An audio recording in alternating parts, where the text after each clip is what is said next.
In this interactive video, you'll make Germany win the Great War. Now, let's face it, realistically, Germany couldn't win the Great War for many reasons. They were fighting against three major powers in the continent of Europe, as well as they were at war with the United States, China, and Japan. Had Germany made better decisions prior to the war, they could have been victorious in an alternate conflict. This time, I will not tell you how Germany could have won, as you, my dear viewer, will have to pick options at the end of each video regarding what Germany should do next in a couple of situations. This means that you roleplay as Germany, so Germany being victorious in the Great War is entirely dependent on your decisions.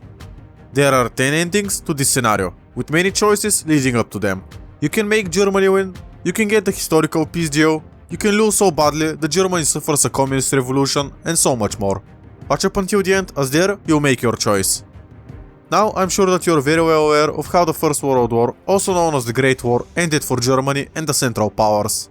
Allow me to give you a brief explanation on how key events went, which would hopefully make you realize with the power of hindsight where Germany went wrong and how they could have avoided that. If you're already very knowledgeable, skip to the time on the screen so you can start playing immediately. I don't advise it, however, as in my brief explanation I'll tell you exactly what went wrong, so you can fix it. Now, let's begin.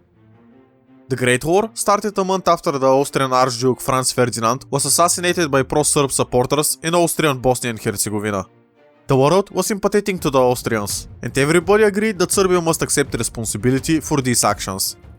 Where the Austrians went wrong, however, is giving the Serbians a list of demands that they must accept, or face war. The thing is that Serbia accepted most of them, except some key ones, like letting Austrian police govern Serbia. The Austrians gave time to Serbia to accept these demands, which was a mistake at the time. This is because by that time, France, Britain and Russia changed the narrative in their population, who was overwhelmingly pro-Austrian and were sympathetic to them. Had Austria not waited and took action immediately, this could have resulted in the Central Powers performing better in the early and crucial moments of the war. After Austria-Hungary declared war on Serbia, a chain of alliances led us to the first days of the Great War. Britain was still not in the war, but they joined when Germany invaded neutral Belgium and Luxembourg. Although the British would for sure join sometime soon if it hadn't been for these events. The Germans invaded neutral Belgium and Luxembourg just because they wanted to bypass the heavy fortifications on their shared border with France. Plus, the north of France is very flat farmlands, making it harder for them to defend. Germany decided not to invade the Netherlands as the Dutch were still trading with Germany, selling them raw materials. Let me tell you that when the war started, everybody thought that it would end by Christmas, which would be only 6 months after the beginning of the war. If the Germans had supplies for 6 months of warfare, they could have also invaded the Netherlands. This would maybe help capitulate Belgium fully, as the country kept fighting and were never fully conquered. The Austrians, on the other hand, were very incompetent due to the army consisting of many nationalities, which means many spoken languages. This, bundled with poor tactics, morale and doctrine, made Austria-Hungary underperform, failing to capitulate Serbia, and after a poor offensive against Russia, lost Galicia.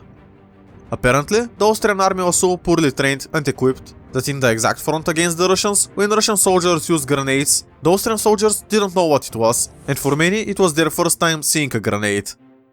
In 1915, the war still hadn't ended, although there was a brief Christmas truce. Italy, Bulgaria and the Ottoman Empire joined the war on the European continent. The Italian entry into the war was seen as a betrayal by the Central Powers, as prior to the war, Italy had a defensive alliance with Germany and Austria-Hungary. Now, they were going to war against their former allies. The Italians claimed Austrian land and saw this war as an opportunity to gain these majority Italian-speaking clans. As for Bulgaria, they claimed Macedonia from Serbia, so their entry into the war soon capitulated the Serbians, freeing Austrian soldiers to go to the Russian front. As for the Ottoman Empire, they were split on which side they should join, but due to a bombing incident on Entente ships in the Black Sea, the Ottomans joined the side of the Central Powers, going to war against Russia. The Ottoman Empire's role in the war can be explained in one word, this being distraction. The Ottomans didn't achieve anything worth mentioning, they simply defended their territory for most of the war. They were invaded in the Gallipoli Peninsula, but pushed back the British Commonwealth. They were pushed back by the Russians in Armenia, and as a result, something happened to the Armenian people. In Arabia, they were slowly getting pushed back, but still they were taking Entente resources away from the European front. The Ottomans attempted to capture the Suez Canal, but fell short of their goals and never achieved this completely. Over in Europe, trench warfare was established on all sides, making any attack very costly. This resulted in the whole front line becoming one massive trench, all the way from Switzerland to the British Channel. As a result, this front was pretty much stalled. Both sides tried to break the stalemate, but neither was successful. The Battle of Verdun was the most famous example to illustrate my point. The Germans wanted to take this key city that would allow for them to break French defenses and push even further, maybe even reach Paris. The French defended the city fearlessly, as it was an important objective and it was also very important to French history and culture. The Battle of Verdun lasted for 9 whole months, and if you had to guess how many casualties were suffered in total: A. 100,000, B. 200,000, C. 300,000. The correct answer is C, as this was the approximate of how many soldiers lost their lives in the battle. This is not counting civilian lives, as well as the wounded soldiers. If we include these, the numbers become scary. Right now, Verdun has 19,000 people living in it. Imagine 300,000 people losing their lives for a city that today only has 19,000 residents. You can quickly see how an advance on any side would become too costly, with both sides running out of alive soldiers before they reach the enemy's capital. It became known that this war was unlike anything seen before. So, the objective of each country was not to win by taking territory, but by draining the enemy's economy, breaking them and securing a peace treaty. The Germans would commit a big mistake by using chemical weapons as an attempt to break the enemy trenches and secure a military victory. This resulted in both sides using mustard gas, resulting in even worse conditions in the trenches, and the United States began having even more unfavorable opinion of the Germans, which later resulted in them joining the war against Germany, resulting in the German loss of the Great War. In 1916, the Russians were slowly getting pushed back, with their population suffering. This is because Russia didn't have enough food to feed their population, which resulted in them collapsing the next year and signing a peace deal with the Germans. After that great success, Germany did a crazy mistake by asking Mexico to invade the United States. This telegram was intercepted, and as a result, the United States finally joined the Great War against the Germans. The Americans arrived in numbers, overpowering the Germans as it was predicted. Bulgaria lost a key battle in Macedonia, and as a result, the army marched all the way to the capital city of Sofia and demanded Bulgaria leaves the war. Soon after, the Ottoman Empire followed suit, and not so long after that, Austria-Hungary collapsed internally. Germany was next, and with that, the Great War ended, with 17 million casualties on all sides. But can you do any better?